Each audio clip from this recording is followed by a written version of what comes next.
Yes Nagavaram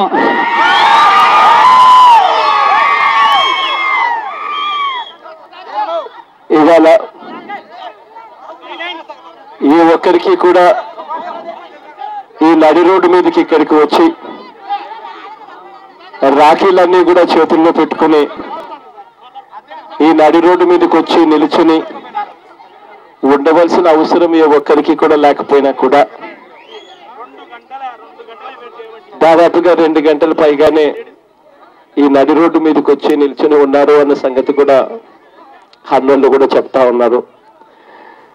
మీ అందరి ఆప్యాయతలకు, మీ అందరి ప్రేమానురాగాలకు, ఇక్కడికున్న ప్రతి అక్కకు, ప్రతి చెల్లెమ్మకు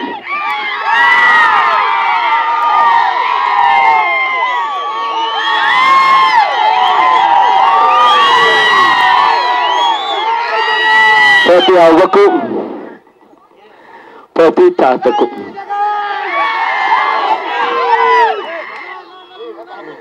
ప్రతి సోదరుడికి,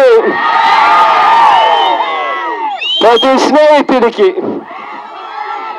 మీ అందరి ఆప్యాయతలకు, మీ అందరి ప్రేమానురాగాలకు చేతులు జోడించి శిరస్సు వంచి పేరు పేరున హృదయపూర్వకంగా కృతజ్ఞత తెలుసుకుంటా ఉన్నా.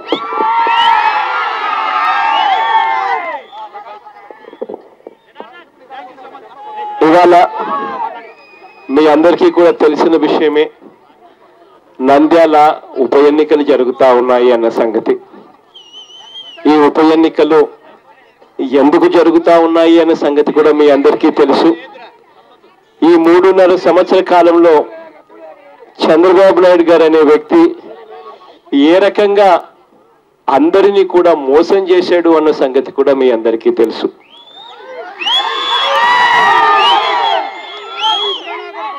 ఎన్నికలప్పుడు ఇచ్చిన ఏ ఒక్క వాగ్దానాన్ని చంద్రబాబు నాయుడు గారు నెరవేర్చలేదు.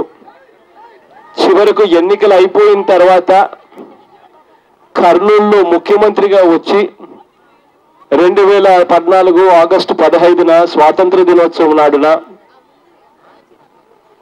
కర్నూలు జిల్లా సాక్షిగా, కర్నూలు జిల్లాకు వచ్చి కర్నూలు జిల్లా ప్రజల సాక్షిగా తానిచ్చిన ఏ ఒక్క వాగ్దానాన్ని కూడా నెరవేర్చలేదు. మళ్ళీ ఇవాళ నంద్యాల ఎన్నికలు అనేసరికి, ఈ నంద్యాల ఉప ఎన్నికలు అనేసరికి చంద్రబాబు నాయుడు గారు, ఆయన మంత్రివర్గులు, ఆయన మొత్తం క్యాబినెట్ అంతా కూడా నంద్యాల నడి రోడ్ల మీదనే కనిపిస్తా ఉన్నారు. ఇదే చంద్రబాబు నాయుడు గారు 3.5 సంవత్సరాలుగా నంద్యాలను పట్టించుకొని ఈ వ్యక్తి ఇవాళ నంద్యాల నడి రోడ్ల మీదకి ఎందుకు వచ్చాడు అన్న సంగతి మీ అందరికీ తెలుసు. ఇక్కడ ఉప ఎన్నికలు జరుగుతూ ఉన్నాయని, ఈ ఉప ఎన్నికల్లో వైఎస్ఆర్ కాంగ్రెస్ పార్టీ పోటీ పెట్టింది కాబట్టి ఇవాళ చంద్రబాబు నాయుడు గారు జరుగుతూ ఉన్నారు. ఇవాళ ఇదే నంద్యాల ఉప ఎన్నికల్లో వైఎస్ఆర్ కాంగ్రెస్ పార్టీ గన పోటీ పెట్టకోకుండా ఉండింటే, ఇదే నంద్యాల ఉప ఎన్నికల్లో వైఎస్ఆర్ కాంగ్రెస్ పార్టీ ఏకగ్రీవంగా ఈ ఎన్నికను వదిలేసి ఉండింటే చంద్రబాబు నాయుడు గారు అనే వ్యక్తి నంద్యాలకు ₹1 కూడా వదిలించేవాడు కాదు అనే సంగతి కూడా మీ అందరికీ తెలుసు. ఇవాళ మనం వేసే ఈ ఓటు 3.5 సంవత్సరాల చంద్రబాబు నాయుడు గారి పరిపాలన మీద మనం ఓటు వేస్తా ఉన్నాం. ఇవాళ మనం వేసే ఈ ఓటు ఎవరినో ఎమ్మెల్యేగా చేసుకునే దానికోసం వేయడం లేదు. ఇవాళ మనం వేసే ఈ ఓటు 3.5 సంవత్సరం చంద్రబాబు నాయుడు గారు ఎలా పరిపాలన చేశాడు అన్న దాని మీద ఓటేస్తా ఉన్నాం. ఇవాళ మనం వేసే ఈ ఓటుతో ఎన్నికలకు ముందు ప్రజల దగ్గరికి వచ్చి అది చేస్తాను, ఇది చేస్తాను అని చెప్పి మైకు పట్టుకుని మాటిచ్చి ఆ తర్వాత వెన్నుపోటు పొడిచే వాళ్ళకు గుణపాఠం చెప్పేదానికి ఇవాళ మనం ఓటు వేస్తా ఉన్నాం. ఇటువంటి వెన్నుపోటు రాజకీయాలు ఒప్పుకోము, మోసం చేసే వారిని ఇంటికి పంపిస్తాము అని చెప్పి సంకేతం ఇచ్చేదానికోసం ఈ ఎన్నికల్లో ఓటు వేస్తా ఉన్నాం. ఇవాళ మనం వేసే ఈ ఎన్నికల్లో ఈ ఓటు చంద్రబాబు నాయుడు గారి మోసానికి వ్యతిరేకంగా ఓటు వేస్తా ఉన్నాం. ఇవాళ ఎన్నికల్లో మనం వేసే ఈ ఓటు చంద్రబాబు నాయుడు గారు ఈ 3.5 సంవత్సర కాలంలో చేసిన అన్యాయమైన పాలనకు వ్యతిరేకంగా ఇవాళ ఓటు వేస్తా ఉన్నాం. చంద్రబాబు నాయుడు గారు 3.5 సంవత్సర కాలంలో చేసిన దుర్మార్గపు పాలనకు వ్యతిరేకంగా ఇవాళ ఓటు వేస్తా ఉన్నాం. చంద్రబాబు నాయుడు గారు 3.5 సంవత్సర కాలపు చేసిన అవినీతి పాలనకు ఇవాళ వ్యతిరేకంగా మనం ఓటు వేస్తా ఉన్నాం. కాబట్టి ఈ ఎన్నికలు ధర్మానికి అధర్మానికి మధ్య జరుగుతూ ఉన్న పోరాటం. ఈ ఎన్నికలు న్యాయానికి అన్యాయానికి మధ్య జరుగుతూ ఉన్న ఈ యుద్ధం. ఇటువంటి ఎన్నికల్లో మీ అందరి చల్లని దీవెనలు కావాలి, మీ అందరి చల్లని ఆశీస్సులు కావాలి. మోహనన్నను వైఎస్ఆర్ కాంగ్రెస్ పార్టీ తరఫున ఎమ్మెల్యేగా నిలబెట్టాము అనే సంగతి మీ అందరికీ కూడా తెలిసిన విషయమే. కావున మీ అందరి చల్లని దీవెనలు, మీ అందరి చల్లని ఆశీస్సులు మోహనన్నకి ఇవ్వాల్సిందిగా, వైఎస్ఆర్ కాంగ్రెస్ పార్టీకి ఓటేసి గెలిపించవలసిందిగా, ధర్మం వైపు నిలబడవలసిందిగా, న్యాయం వైపు నిలబడవలసిందిగా సవినయంగా మరొక్కసారి మిమ్మల్ని అందరికీ కూడా చేతులు జోడించి పేరు పేరున హృదయపూర్వకంగా కృతజ్ఞత తెలుపుకుంటా ఉన్నా. మన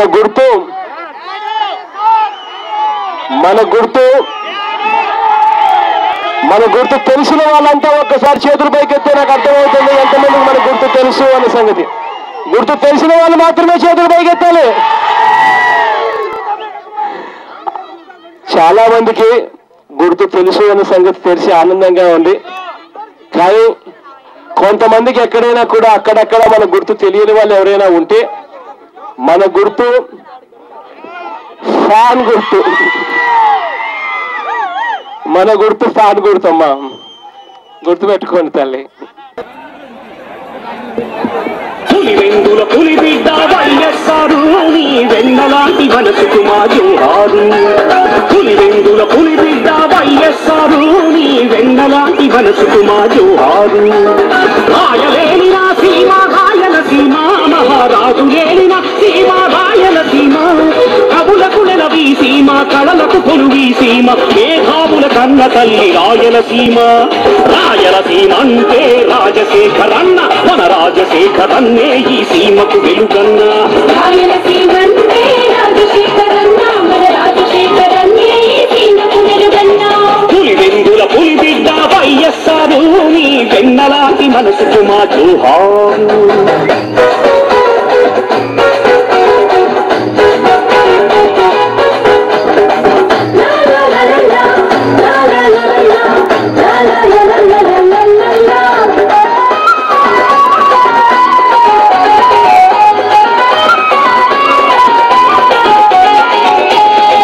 నడిచే సూర్యుడై ఉదయించాడమ్మ వైఎస్ రాజారెడ్డి జయమ్మల కడుపులో.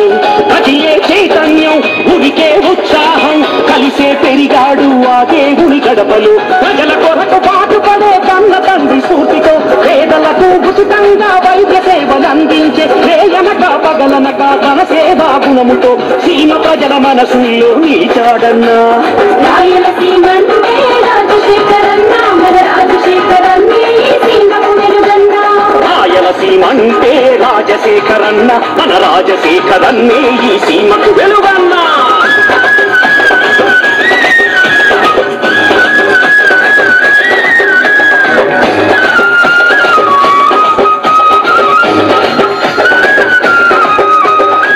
ప్రజలకు సారథిగా, ప్రగతికి సారథిగా అడుగే వేశాడు రాజకీయాలలో. ఎమ్మెల్యే, ఎంపీ, మంత్రిగా పనిచేసి ఎంతో ఎదిగాడు కాంగ్రెస్ పార్టీలో. ఇందిరమ్మ రాజీవుల ప్రియమైన శిష్యుడై యువజన కాంగ్రెస్ కు తన ఊపిరి పోశాడుగా. అధికారంలో ఉన్న ప్రతిపక్షంలో ఉన్న ప్రజల కొరకు ప్రజల మధ్య నిలిచాడన్నా. రాయలసీమ అంటే రాజశేఖరన్న, మన రాజశేఖరన్నే ఈ సీమకు వెలుగన్న. రాయలసీమ అంటే రాజశేఖరన్న, మన రాజశేఖరన్నే ఈ సీమకు వెలుగన్న.